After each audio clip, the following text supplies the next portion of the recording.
Successful entrepreneurs don't make it to where they are today all by themselves. The goal of this segment is to dig deeper into the tricks and shortcuts that our guest entrepreneurs borrowed or stole to help propel them to their own successes. Join our host, Kent Lloyd, the director of Harmon Brothers University, as he asks his guests what they borrowed, or in some cases stole, to grow their business to success. It's the legal kind of stealing, by the way. Poop to Gold presents a brand new segment, Funny Business, hosted by Kent Lloyd. Welcome everybody to the Poop to Gold podcast new segment called Funny Business. Today I have with me Ryan McKenzie. Ryan, hi. Hello, hello. You've had quite an interesting story with Tru Earth and whatnot, but before we get into all of that, I would love to dive into where you've come from and how you've gotten there. So first off, where were you born and what was growing up like for you? I was born here in Vancouver, British Columbia. Specifically, I was born in New West, which is part of Vancouver, British Columbia. My dad was a heavy-duty mechanic. He's just recently retired, and my mom, she was like a manager at Safeway, so at a grocery store. Pretty standard kind of growing up story. Like, you know, I was pretty ambitious with like entrepreneurialism from the time I was a little kid. Like, one of my partners, Kevin, and I, we've been friends since kindergarten, actually. And our parents say that before kindergarten, but neither of us have any memories from before kindergarten. So they might remember it wrong. I don't know. But we've known each other since we were very, very little. And we were best man in each other's weddings. From the time we were little kids, we were, setting up lemonade stands. In grade 3, we were making like friendship bracelets with this stuff called GIMP, and not the GIMP like from Pulp Fiction GIMP, but like we had intentions to sell them. We just never got to it. And then when we were teenagers, we were interested in like creating like software. We wanted to make this mountain biking trail database. Like it went on and on and on. And we eventually, but together we launched a couple of advertising focused businesses. Actually 9/11 was the day that we launched it, which was a really weird timing. But yeah, and from there, I've had a number of different online businesses, and eventually found something that really made me happy and has allowed me to contribute to society and feel like what we're doing is creating impact. Yeah, I definitely would say so. A laundry detergent with a mission, with an eco-friendly mission is quite the impact on the world, especially with the virality that it's getting now. So I was going to say, it's kind of interesting. You mentioned that entrepreneurialism was a part of your life from a very early age. Do you feel like there was something that sparked that, or what was the attraction for you? I don't know. The weirdest thing is that I have this memory, and this like kind of sounds shallow, but I was probably like 5 years old, and I was asking my mom how checks worked, because I thought that checks were just like they were like infinite. You could write a check and you would pay for things, and like I didn't understand that it was connected to like a bank account or whatever. And I can remember my mom, like I definitely did not have I didn't have like a poor upbringing or anything like that. I blue collar family, and things from my perspective were fantastic. But for whatever reason, I can remember telling my mom, she asked me what I'm going to be when I grew up after this whole check conversation. And I told her that I was like, at that point, I wanted to be rich. And that's completely not what drives me at this point in my life. But like, I think that like from there, it was like, trying to set up lemonade stands or Kool-Aid stands with like everybody, like Kevin, who's one of my partners, to other neighborhood kids. Like we used to collect pop cans or soda cans or Coke cans or Dr. Pepper cans or whatever you want to call them, the cans that you put carbonated beverages in. And we would go around like every single week, and we would go house to house and try to get like cans, and we would go take the money, and we would like, we wouldn't bug our parents for money, but we would get that. We would either go buy some pop and rent a video game. And we like, this was basically like our ritual. It was like, we would figure out a way to get the money. And then we would like, if our parents weren't going to give it to us, and they probably would have if we had asked, but that was just how we went about doing it. And it's funny because I don't think my parents ever like pushed entrepreneurialism on me or anything like that. It's just, I think it's like, it was just like this innate thing that existed in me. And even today, like last night I was with my oldest son, and he was like asking me he's like very into like computers and tech and stuff like that. And he was asking me like how much money hockey players make and football players make. And I'm just like, oh my gosh, you sound like 5-year-old me, like, or at least what I remember 5-year-old me thinking like. And so, yeah, it's just weird. Like I looking back, it's like watching a movie, seeing myself, like, I don't think that I ever would have been happy doing anything outside of like being creative and finding ways to, make a living doing that. Okay, so let's talk about Tru Earth. How in the world did you get started? Yeah, so before Tru Earth, I mean, I still own it, but I had an outdoor adventure magazine where we had an outdoor adventure club, and we had some ways that people, like basically a subscription box where we would sell somebody on the subscription box. They'd purchase it because they were going to get like this outdoor adventure equipment. But most people get subscription boxes. They get this stuff, they put it on the shelf, and they never use it. And like we've all got a bit of a history with environmental things. So we didn't really want to have a business where we were just like loading people up on stuff they weren't going to use. So how we wanted to separate ourselves was we decided that we were going to make it that once you got the box, the real value was actually, we would give you a list of challenges that you have to do, and you participate inside of a community, and you would, every week you get a new challenge, and every challenge had a prize associated to it. And what we found is that people would sign up for the gear, and then they didn't want to leave when they had enough gear, because they like, we were able to change their life. Like people buy things because they have expectation of what their life is going to be like after they've made that purchase, like whether pain is gone, whether there's more pleasure, whatever it is. So people are buying this to start living a more active lifestyle. And we figured out a way to initiate that. But then after they were done getting more stuff, they could just stick around in the Outdoor Adventure Challenge Club and continue to grow in their, outdoor life without having to get more things. So the subscription box space is kind of what got our attention anyways, in that my other business partner, Brad, his wife has a stepbrother growing up, and he had invested in the patent with the company who had invented the product. They were at a dinner party, and he said, you guys should you guys are really into subscription things. You guys should look at this product. Maybe you could do like a $1 beard club. And we kind of kicked it down the road for a while. And I wound up getting to a point in my life where I was like getting like fatherly anxieties. I have three kids. I had 2 at the time, and I was starting to worry about like what the future was going to look like for them. Was there going to be a famine? Is there going to be a virus that kills everybody? Is there going to be bad joke? Is there going to be what's the future going to look like? And we were watching a YouTube show where they unbox toys, and there was just plastic everywhere. And I'm like, oh my gosh, this is insane how much plastic these toys are outputting.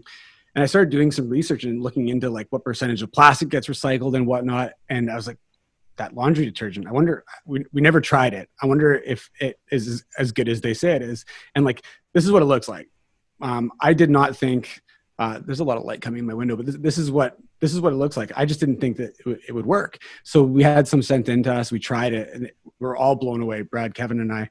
So Kevin set up the website. We put it up. We thought if we hit 150 customers in the first month, that we would pursue this business and see what kind of impact we could have. And we sold more than 1,500 in the first month. And fast forward 20 months later, and we're like 105,000 active subscribers who actively receive our product on subscription in some capacity. From lemonade stands to subscription detergent. That's almost poop to gold. Like, I mean, lemonade stands are it's not too far off from poop. It's not everybody's ideal job. So let's get into the nitty gritty. Like, obviously you're big and you're successful and your company is booming right now. But what were some of the biggest mistakes that you made along the way, and what did you learn from them? Yeah, I mean, we learned a couple things right out the gate really quickly. First of all, and I'm going to talk quick because I know we don't have forever here, but sure.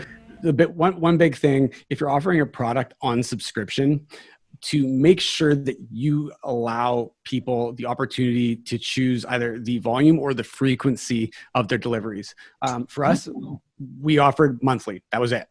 And the issue with that is that if, we just looked at the stats for what the average household does, and we didn't think about people that were single or, didn't do laundry as frequently. And the downside to that was that as more packages showed up in their house at their house, and they put them with their other packages, every single time they look at that package and think they have to cancel, they get progressively more negative associations with your brand because they're forgetting to cancel. It's becoming a pain in the butt for them. You don't want that. You want to make sure that you give the person who's purchasing your product in a subscription environment, the right amount of product for their exact situation. Otherwise, you're going to cause some form of dissonance, and that's the last thing you want in a business that's tied to subscriptions. So that's one thing. The other thing that we kind of screwed up on is in the beginning, we didn't directly offer a one-time purchase option. You could only get subscription. So even more down that pipeline is that not everybody loves subscriptions. Your churn rate's going to be a lot higher if somebody just signs up and cancels. So those are two really easy, low-hanging fruit things that they seem like they're extremely obvious, but when you're trying to get something together, sometimes you don't think of things. Yeah, no, I totally understand that. I love the idea that good artists create, but great artists steal. So, what did you steal in your business? What did you steal from somebody else, and how did you make it your own? Right. So, I mean, Jay Abraham, a lot of people who are listening to this probably know who Jay Abraham is. I saw him speaking at Traffic and Conversion a couple of years ago. And one thing that he said that's super interesting was that, like, most people that are in one particular industry have a tendency to look inside their own industry for things to steal or for ways to do things. And that's great, except for if everybody in one industry is all doing the exact same thing, you don't stand out. So what his recommendation is that you look at other industries that are not the same, obviously not the same as yours, and look to see what's working in other spaces, because a lot of times things that work in one industry will oftentimes work in another. The only difference is that people are in these little like echo chambers of like, oh, well, they're not doing it, so it must not work. And everybody's kind of like copying each other, inside each of these spaces. So looping around this question here, but like, I would suggest looking at other industries for ideas that you can apply to whatever industry you're in. But for us, what's something that the lowest hanging fruit here for me is really is Harmon Brothers style videos. Like the first Harmon Brothers video I ever saw, I think was that Flexi Fix. Fiber Fix. And I was like showing everybody this ad on my phone. I'm like, this is the best ad I've ever seen. And then Chatbooks came out and I watched that and I showed my wife Chatbooks and we ordered it on the spot. So really some of our inspiration from our first viral video, which is things you never mix with water, was a lot of it came from at least, I didn't write the script, but I really for inspiration, that was one of the videos that I had passed to Joe who'd worked with me on building it. And, there's some inspiration in there. You could hear some bottles breaking, some kids being wild. And that would probably between, taking Harmon Brothers style, which I paid for the course and went through it all and really enjoyed it. Very, very informative. Not a plug for you guys, but I guess it's a plug. But it's great. Just taking that and applying it. And if I was to say I stole something, it would be inspiration from Chatbooks. I just love I love the creativity behind it. I wish that I had the capital a few years ago in some of the other businesses to take that risk, or knew who to talk to try and take a good college swing at having success. But things happen at certain times for certain reasons, and yeah. Okay, so let's get even more into the business side of things. How do you achieve efficiency, and what shortcuts have you discovered to make your business run even more smoothly? This is probably the most played out answer ever, but learning to systemize processes and delegate. I personally I seem to thrive and live in chaos. I'm not the most organized person. I'm not I'm ADD. I'm ADD. I can't do anything about that. Like I can try to build systems to put myself in situations that are better for myself. But for me, what's worked is making sure I hire people that are contrasting to my personality. Like if you take a Colby test, I'm like a 9 on quick start and like a 2 on follow through. So I'm great at getting things rolling. I'm terrible at keeping them going. Sure. So I try to hire people that complement me, that allow me to have that creative energy, but keep the ball rolling after I give it a good kick.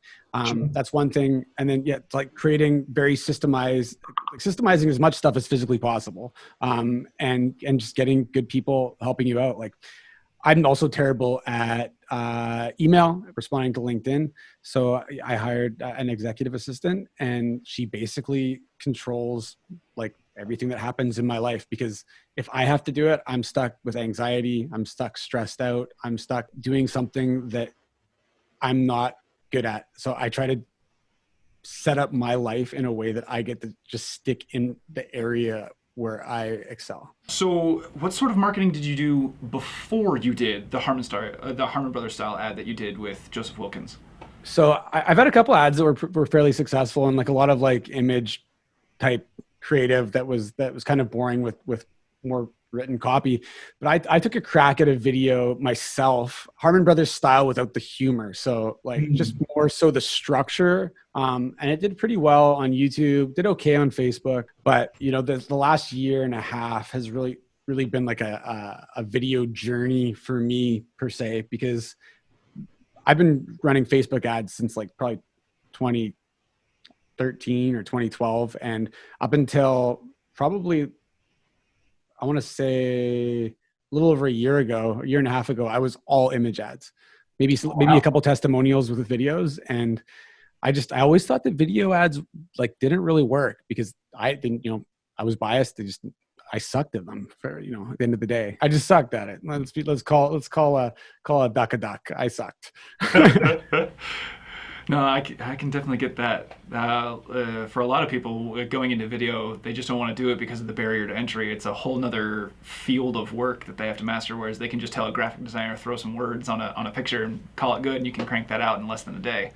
One thing that's like helps, again, I'm not trying to plug you guys, but I think where people actually struggle with the video ad side of things isn't necessarily like just recording something with their iPhone. It's just like how to structure the video, like how to like do you want to talk about the problem, the solution, agitate, social proof? What parts should you be including? And one thing that's like in terms of like systemizing everything, you guys have that course. I can't even remember what it's called, but it's got the 14 days. It's got the 14-day script writing challenge. Is that the one you're talking about? Yeah, that's the one with all the different templates for the different types of video ads, right? Is that the one? Oh, no, that's the easy ads to sell. That's got the 15 different types that you can make in like a day or two. Yeah, those are great, because if you don't know where to start, you pick up those like workbooks, and you literally just work through the problem, and you've got assets that are probably going to convert just because you now have the structure. I'm glad that they really helped you, because that's the whole reason why we made them. We just want to see other entrepreneurs succeed. I don't think we've actually talked about the actual success numbers of the ads that you've done with Joseph so far. So for those that are unfamiliar with your campaign, go ahead and brag about yourself for a second here. Yeah, I mean, I don't even know the exact numbers, but the first video we did is over 30 million views. I think about 6 million on YouTube. It's actually way more than that because it's running on Snapchat too, but 30 to 40 million views, I'll say. September was when we launched it. That's still the most customers that we've ever acquired in a single month. I think we had about 26,000 new customers in that 1 month. Whoa.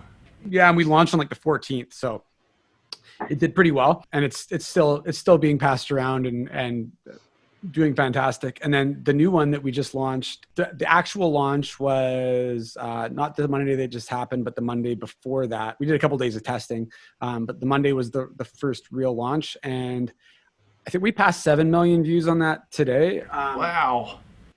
But Facebook's going through Facebook Armageddon right now with the new iOS update, and like their last 2 or 3 days, their attribution data is just like somebody smashed it with a sledgehammer. So sure.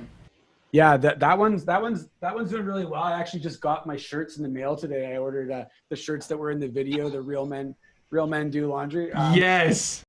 I'm gonna wear it everywhere. And then we have another one. I can't tell you what it is yet, but we got another funny video. I'm going hard on these funny videos. I'm actually talking to Joseph right after this call, and we're gonna organize like 6 to 8 more videos over the next year. But we got another one coming out on Monday, which is like 4 days from now, and it's super fun. I'm really, really excited to get it out there. I wouldn't normally put them as close together as this, except for we're launching it's like another product, different product, same brand, different product. And I've never ever launched anything with an asset of this caliber ever before. So I'm pretty, like, we launched Tru Earth like with a picture of me holding a strip, like a still image. So I have no idea what to expect. I have decent expectations, but I'm expecting it to be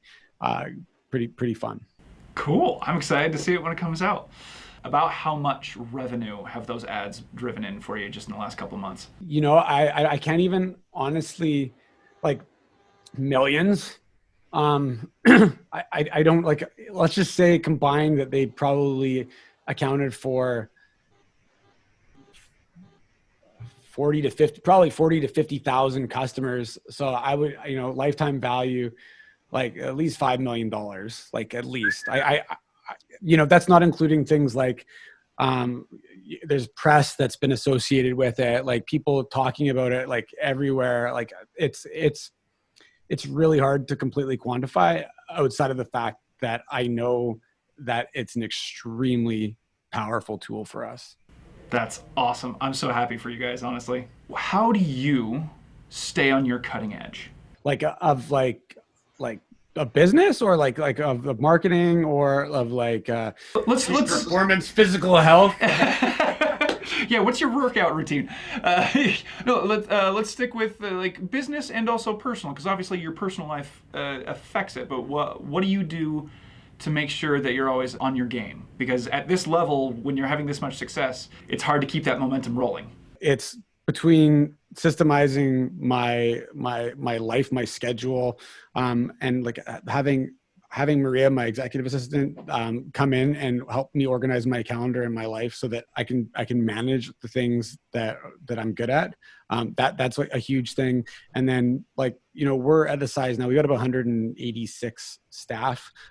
We're hiring like really, really good talent, with people with experience in, like, with other large industries. And for me, I kind of look at it as a double-edged, like, there's 2 benefits for me. Like, obviously they come in and they can hit the ground rolling, but then also there's a big opportunity for me to learn from these people who've walked the walk in the past, whether that's reading books or going through a mentorship program, or being able to hire somebody that's done something amazing and being able to learn from them. There's just like, I think it all just comes down to that constant desire to learn. And, like, I'm not like a self-help junkie. Like, I've gone through that phase in my life where I read like all these books trying to be a better version of myself.